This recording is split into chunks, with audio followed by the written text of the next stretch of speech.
تبدیلی سرکار کو 22 مہینے ہو رہے ہیں، کرونا کے 3 ماہ بھی نکال دیں تو 19 مہینے کا اقتدار بنتا ہے۔ ملک کے لوٹے گئے 200 ارب روپے واپس لانا تھے، کیا بنا ان کا؟ کیا وہ آ گئے؟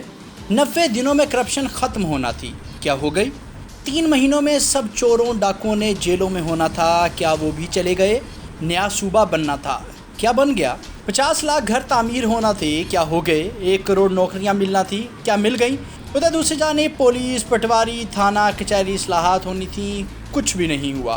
عمران خان نے الیکٹیبل سے دوری اختیار کرنا تھی، کیا کر لی؟ گورنر ہاؤسز کی دیواریں گرانا تھی، کیا گر گئیں؟ وزیر اعظم ہاؤس زبان صدر درسگاہ بننا تھا، کیا بن گیا؟ جسمانی گروتھ رک گئی تھی، انہیں گروتھ بری خوراک پہنچائی گئی کیا؟ سانحہ ماڈل ٹاؤن کے قاتلوں کو سزا دلائی گئی کیا؟ آپ کہیں گے ابھی تو 22 ماہ ہوئے، یہ منشور تو 5 سال کا ہے، جبکہ ابھی 28 ماہ اس میں سے باقی ہیں۔ چلو مان لیتے ہیں، لیکن یہی بتا دیں اوپر جتنے وعدے، دعوے، نعرے، ان میں سے کتنوں پر 22 ماہ میں کچھ بھی کام ہو چکا ہے، یا اس 22 ماہ کی مدت میں جو بھی اس پر کام ہوا ہے وہ بتا دیں ہمیں۔ چلیں چھوڑیے، اس طرح کرتے ہیں، ہم سب مل کر ارطغرل دیکھتے ہیں۔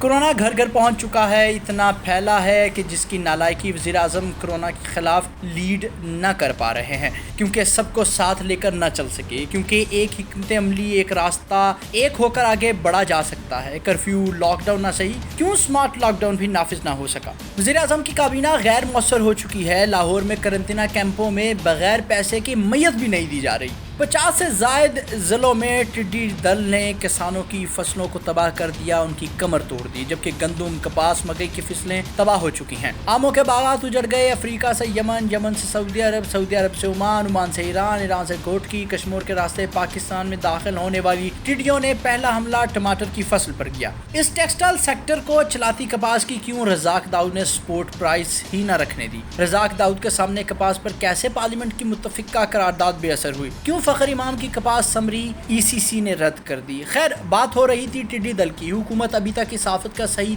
طرح سے ادراک نہیں کر پا رہی۔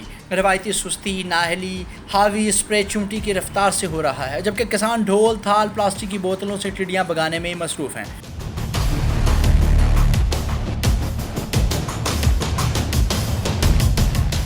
یہاں تک کہ آٹا گندم رپورٹ پر خاموشی، چینی ڈاکوں میں جہانگیر ترین اومنی گروپ، شریفوں اور دیگر شوگر مافیا تو نشانے پر، مگر عثمان بزدار، اسد عمر، رزاق داؤد کو بچایا جا رہا ہے۔ معیشت بے حال ہے، ریکارڈ قرضے لیے جا چکے ہیں، نواز شریف کی بیماری کی باتیں ہیں۔ پوتے پوتیوں کے ساتھ ریسٹورنٹ میں کھانا کھاتے ہوئے واک کے بعد حسن نواز نے دفتر باغیچے میں کافی پیتے نواز شریف کی تصویر، تینوں تصویروں کو نظر انداز بھی کر دیا جائے تو بھی 12 بیماریوں والے 17 دوائیاں روزانہ کھاتے تشویشناک حد تک بیمار نواز شریف کو 5.5 ماہ ہو گئے ہیں، لیکن لندن میں کیوں ایک دن بھی اسپتال میں نہ رہے؟ کیوں ابھی تک باقاعدہ علاج بھی نہ شروع ہو سکا؟ لہٰذا رپورٹیں چیک کرنا ضروری ہے، مگر یہ عمران خان کا وتیرہ، پہلے فائل پڑھے بنا سمری ایڈوائز یا کسی چہیتے کی بریفنگ پر فیصلہ، پھر بعد میں اپنے ہی فیصلے پر تنقید، جیسے شہباز شریف کو پہلے کولڈ ڈک پر جیل سے پبلک اکاؤنٹس کمیٹی کا چیئرمین بنا دیا، پھر خود ہی کہا پبلک منی کرپشن پر جیل گئے کو پی ایس سی کا چیئرمین بنانا تو جمہوریت کے ساتھ مذاق، خود ہی بجلی گیس کی قیمتیں بڑھا دیں، شور مچایا تو انکوائری کا حکم دے دیا، مطلب اپنی انکوائری کا حکم خود ہی شوگر ایکسپورٹ کی اجازت دی، خود ہی انکوائریاں کروا دیں، خود ہی نواز شریف پر رحم آ گیا، خود جانے کی اجازت دی، اب خود ہی تنقید فرما رہے ہیں۔ اوہو، چلے بہت ہو گیا، میں نے تو آپ سب کو کسی ایک نئے چکر میں الجھا دیا، اب بہت ہو چکا ہے، چلیں اب سارے مل کر ارطغرل غازی دیکھتے ہیں۔